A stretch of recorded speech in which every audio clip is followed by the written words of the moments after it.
Mega power star Ram Charan నటిస్తున్న రంగస్థలం చిత్రంపై రోజు రోజుకు అంచనాల అమాంతం పెరిగిపోతున్నాయి. ఈ చిత్రానికి ఉన్న అనేక ప్రత్యేకతల వలన సినీ వర్గాలు అభిమానులు మొత్తం ఈ చిత్రం కోసం ఎదురు చూస్తున్నారు. రామ్ చరణ్ ఈ చిత్రంలో ఛాలెంజింగ్ రోల్ పోషిస్తున్నాడు. ఈ చిత్రం గురించి తాజాగా సోషల్ మీడియాలో వైరల్ అవుతున్న ఒక వార్త చిత్రంపై అమాంతం అంచనాలు పెంచే విధంగా ఉంది. ఈ చిత్రంలో 1985 నాటి రాజకీయాల ప్రస్తావన ఉంటుందని వార్తలు వస్తున్న సంగతి తెలిసిందే. రాజకీయాలకు సంబంధించిన సన్నివేశాల్లో అప్పటికే ముఖ్యమంత్రి స్వర్గీయ నందమూరి తారక రామారావు ప్రస్తావన ఉంటుందనేది లేటెస్ట్ న్యూస్. రంగస్థలం చిత్రంలో ఉన్న అనేక ప్రత్యేకతలు అందరినీ ఆకర్షిస్తున్నాయి. 1985 నేపథ్యంలో ఈ చిత్రం రూపొందుతుండటం ఆసక్తిని పెంచుతోంది.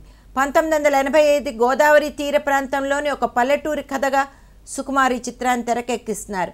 Mega power star Ram Charan ఈ చిత్రంలో సవాల్తో కూడుకున్న పాత్రని పోషిస్తున్నాడు. దర్శకుడు సుకుమార్ చరణ్ని వినికిడి లోపం ఉన్న యువకుడిగా చూపించబోతున్నాడు. టీజర్లో సౌండ్ ఇంజనీర్ చిట్టిబాబుగా చరణ్ అందరినీ అలరించిన సంగతి మనకందరికీ తెలిసిందే.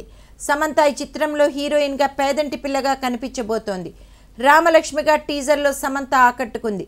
పల్లెటూరి పిల్లగా కనిపిస్తూనే తన నటన కనబరుస్తూ పల్లెటూరి భామల అందాలు ఒలకబోస్తోంది. రంగస్థలం చిత్రం కేవలం పల్లెటూరి కథ మాత్రమే కాదు.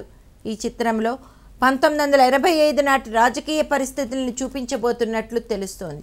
1985 నాటి మండల స్థాయి రాజకీయ పరిస్థితుల్ని సుకుమార్ కళ్ళకు కట్టినట్లు చూపించబోతున్నాడట. ఈ చిత్ర రాజకీయ సన్నివేశాలలో అప్పటికి ముఖ్యమంత్రి స్వర్గీయ ఎన్టీఆర్ ప్రస్తావన ఉంటుందని తాజాగా వార్తలు వస్తున్నాయి. ఇదే కనుక నిజమైతే రామ్ చరణ్ సినిమాకు అందరూ క్యూ కట్టడం ఖాయం. దర్శకుడు సుకుమార్ ఈ చిత్రాన్ని పగడ్బందీగా ప్లాన్ చేస్తున్నాడు. 1985 నాటి పరిస్థితుల నేపథ్యంలో ఈ చిత్రం తెరకెక్కుతున్న అన్ని వర్గాల ప్రేక్షకుల్ని ఆకర్షిస్తున్నాడు అంటున్నారు అభిమానులు.